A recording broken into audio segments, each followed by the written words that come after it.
Saya juga ingin menemplak hujah bodoh Menteri Pelancongan Tiong ini. Dia ni Menteri Pelancongan Cina ke Malaysia?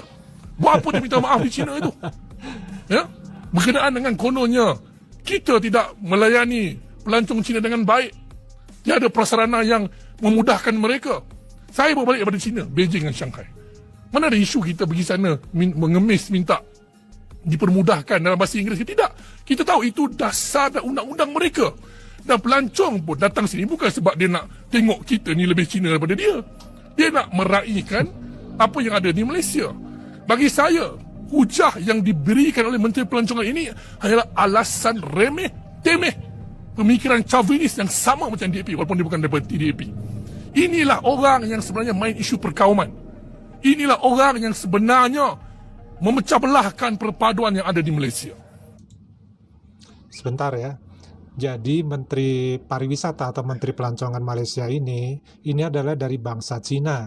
Nah, sepertinya Menteri Pelancongan ini justru dia lebih senang bila pelancong itu banyak berasal dari Cina, sehingga dia sempat sengaja datang ke Cina untuk memperbaiki lebih bahkan mengundang untuk warga negara Cina agar bisa melancong ke Malaysia. Ditambah lagi nanti sekitar ada undangan juga kemungkinan ya bahwa Cina akan merayakan yang namanya Gongsi Facai itu di negara Malaysia. Jadi Gongsi Facai di negara Cina secara kenegaraan itu ditiadakan, dialihkan ke negara Malaysia. Nah, ini adalah salah satu jasa yang dilakukan oleh Menteri Pelancongan ini ya. Tidak menghormati kedudukan bahasa Melayu.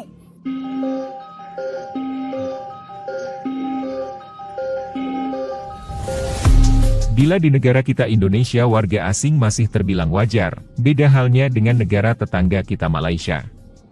Di Indonesia, kita masih dapat berkawan dengan warga asing. Karena kebanyakannya adalah turis murni yang hendak berlibur ke Indonesia. Sementara di Malaysia, walaupun kunjungan turisnya paling tinggi di Asia Tenggara, namun, banyak konspirasi yang terselubung di dalamnya. Di antaranya ialah, memakai visa pelancong sebagai cara untuk mengelabuhi orang-orang Malaysia. Hal ini baru disadari, ketika Ya, Pak D setuju ya dengan narasi tadi ya, bahwa banyak beberapa video ada kasus-kasus seperti ini, seperti ada sampai 1 juta warga dari Cina ini melancong dengan visa turis ke Malaysia dan tidak kembali sampai dengan sekarang. Artinya mereka menetap di Malaysia. Nah, kita tidak tahu mereka sekarang ada di mana. Ya, apakah di Pulau Pinang atau di wilayah Penang ataupun tempat yang lainnya. Kemudian ada juga turis-turis asing yang memang mereka menuju ke Indonesia, kemudian visanya sudah habis, mereka akan keluar dulu dari Indonesia dan biasanya mereka akan menuju ke Malaysia. Setelah mengurus visanya diperpanjang lagi untuk ke Indonesia, maka mereka akan kembali lagi ke Indonesia, sehingga mereka bisa berbulan-bulan di Indonesia tanpa harus kembali ke negara asalnya. Nah, inilah salah satu alasannya kenapa jumlah turis di Malaysia itu dalam jumlah yang terbanyak di ASEAN. demografi Malaysia mulai bergeser, serta merebaknya warga asing yang mulai mengambil alih kantung-kantung ekonomi warga lokal di sana. Inilah yang menyebabkan Malaysia sekarang mengalami xenofobia atau ketidaksukaan pada warga asing. Hal ini menimbulkan gesekan sosial hebat, sehingga apapun status warga asing di sana akan mengalami nasib serupa. Sementara itu, masyarakat Malaysia yang sulit bersatu, serta pemerintahnya yang dinilai tidak tegas, menambah situasi menjadi semakin rumit. Lah makcik tembikai ni pun kalau ia pun marah, cubalah bertenang makcik. Istighfar ni tidak habis harta benda orang kau rosakkan. Kau kena ingat makcik yang kau ni kat Malaysia ya, bukan Israel ya. Perangai sana jangan buat sini ingat tau, Malaysia negara yang membantu, yang menolong, yang banyak berkorban ya. Korban kami, craving kami semua yang tak dapat makan McDonald ni semua sebab apa? Free Palestine. Kau tahu tak, dekat negara Palestine sana banyak yang nak cabut lari selamatkan diri tapi tak dapat. Yang kau dapat lepas jadi monyet kena belacan pula lah. Tak tahu buat diri, rosakkan harta benda negara orang. Makcik, jangan kerana nilai setitik rosak susu sebelanga ya. Jadilah tembikai yang baik ya. Janganlah jadi tembikai yang busuk. Kan tak pasal-pasal kena belah balik. Sedih. Nah, ini tadi ucapan dari akak kita ini tadi menurut Padi sih kurang tepat ya, karena orang-orang Palestina yang kemarin dibawa itu ya, yang cukup viral juga, beberapa yang sakit di Palestina itu dibawa ke Malaysia, itu bukan karena mereka yang datang ya, tapi mereka dijemput ya, mereka diajak ke Malaysia. Jadi salah ya kalau akak tadi mengatakan bahwa mereka menolong karena itu kemauan dari warganya sendiri. Tidak, mereka sengaja dijemput ya, didatangkan ke Malaysia untuk diobati. Jadi bukan kemauan dari warga Palestina itu sendiri, walaupun mungkin warga Palestinanya ingin ya mereka mempunyai kebebasan dan lain-lain. Cuma ya tidak seperti ini juga ya. Yuk kita lihat videonya seperti apa.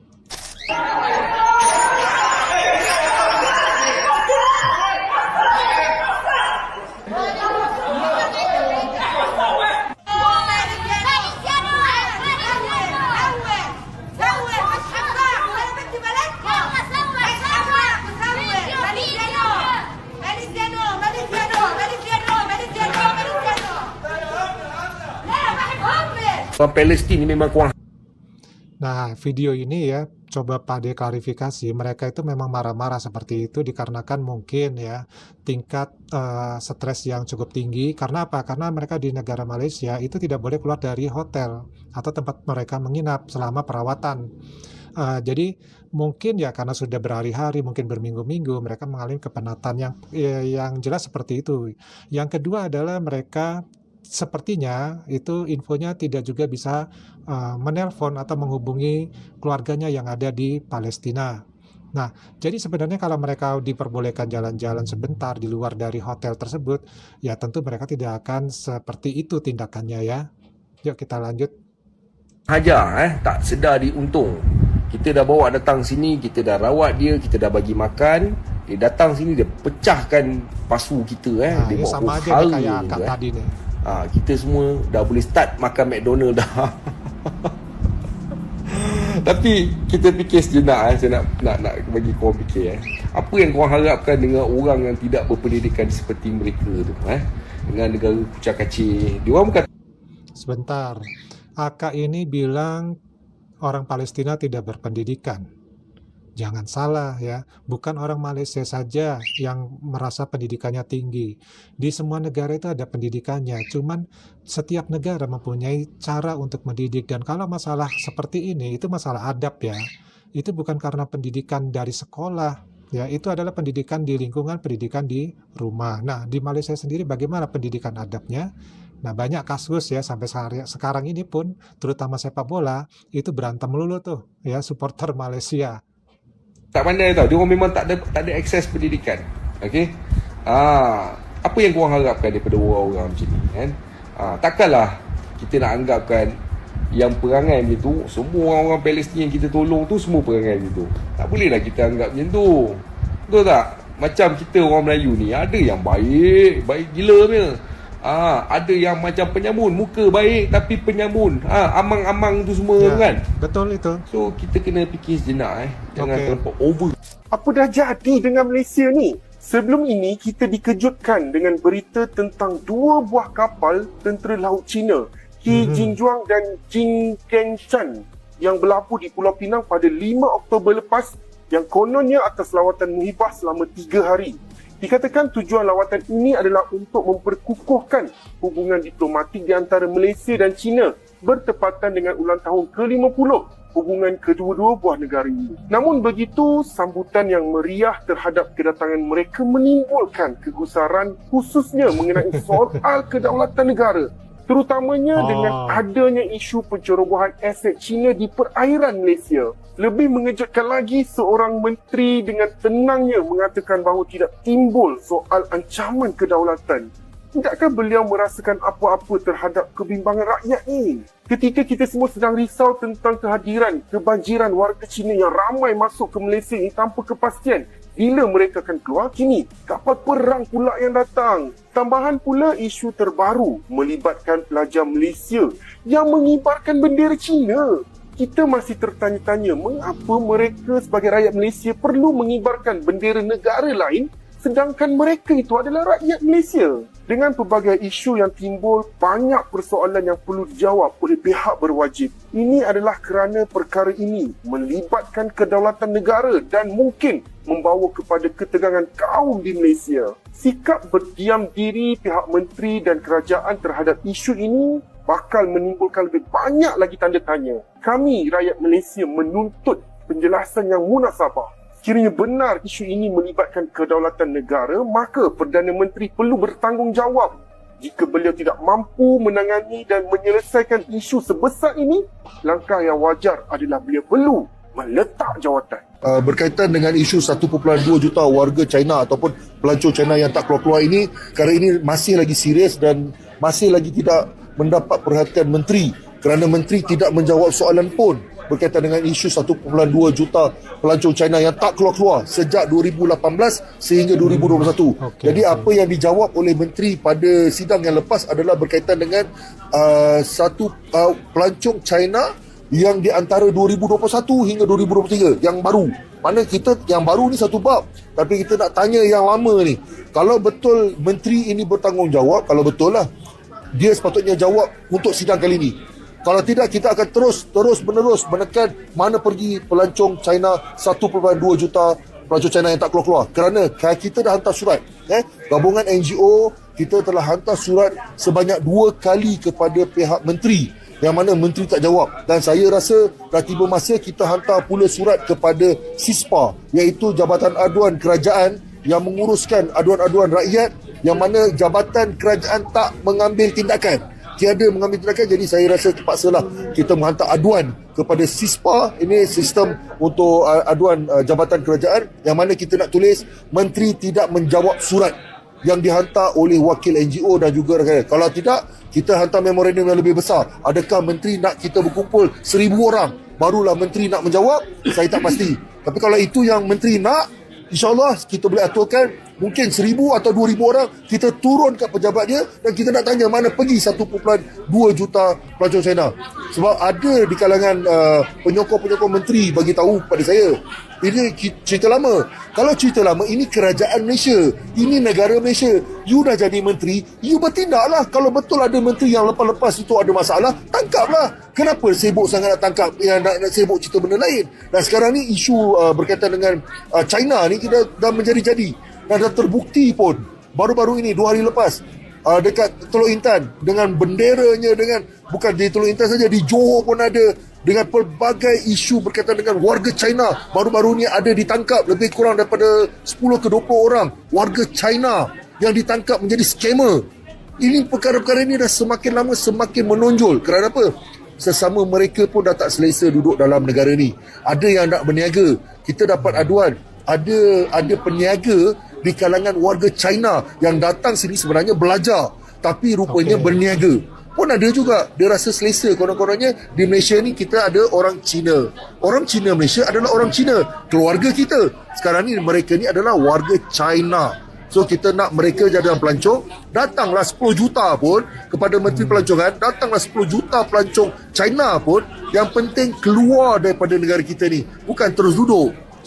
Kita alu-alukan rakyat Malaysia ni tak ada masalah, datang 10 juta pelancong China pun tak ada masalah, yang penting datang dan balik, bukannya datang pergi tak kembali. Ini isu dia sekarang ni. Jadi rentetan itu juga ada banyak. Kita tengok sekarang ni dah banyak kes-kes jenayah pelacuran dah semakin bertumbuh macam cendawan kebelakangan ni. Kalau dulu saya rasa dah makin menyusut lah, makin mengurang, tapi baru-baru ini kita tengok makin teruk. Contohnya di kampung saya sendiri, di Pudu, dah banyak dah pusat pelacuran dah buka balik dah viral balik, pun masih lagi tak ada tindakan. Malunya saya sebab saya tinggal di Balai Polis Pudu, dan tempat yang ada pelacuran tu banyak dekat dengan Balai Polis Pudu. Bayangkan di kampung saya. Jadi saya sebagai orang kampung situ, saya pun malulah dengan keadaan pusat pelacuran yang begitu banyak timbul kat kawasan Pudu ni, terutama di Pasar Pudu, di belakang hotel-hotel yang terbiar tu. Ya Allah ya Tuhanku, malulah saya. Itu saja daripada saya. Terima kasih. Orang China banyak sah. Pelancong China dah ramai. Dan majoriti pun. Tolonglah pihak Bukit Aman, saya nak minta tolonglah, bukalah sikit WeChat ke apa benda, tengoklah, look around sikit lah, banyak yang offer dalam WeChat, apa lagi, macam-macam aplikasi. Takkan tak reti Tengok balik, tengok ramai pelacur-pelacur offer, banyak sangat. Jadi semuanya di kalangan orang China. Saya yakin tu bukan orang Cina Malaysia. Kebanyakan adalah orang China. Macam mana mereka boleh datang sini?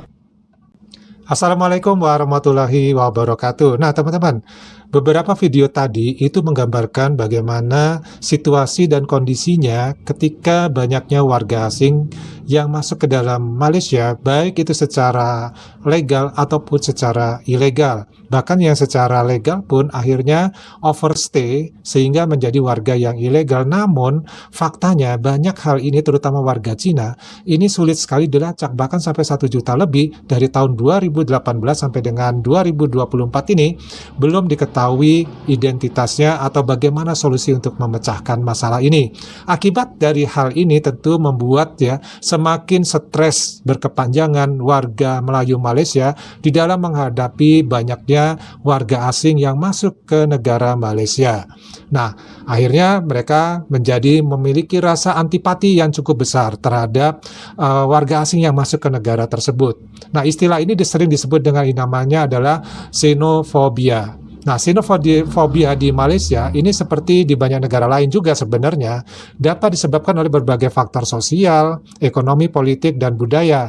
Nah, berikut ini ada beberapa alasan utama nih kenapa hal ini bisa dijelaskan per individu juga bisa bahwa bahkan per kelompok di Malaysia itu menunjukkan sikap yang xenofobianya itu sangat tinggi terhadap para pendatang ataupun warga asing.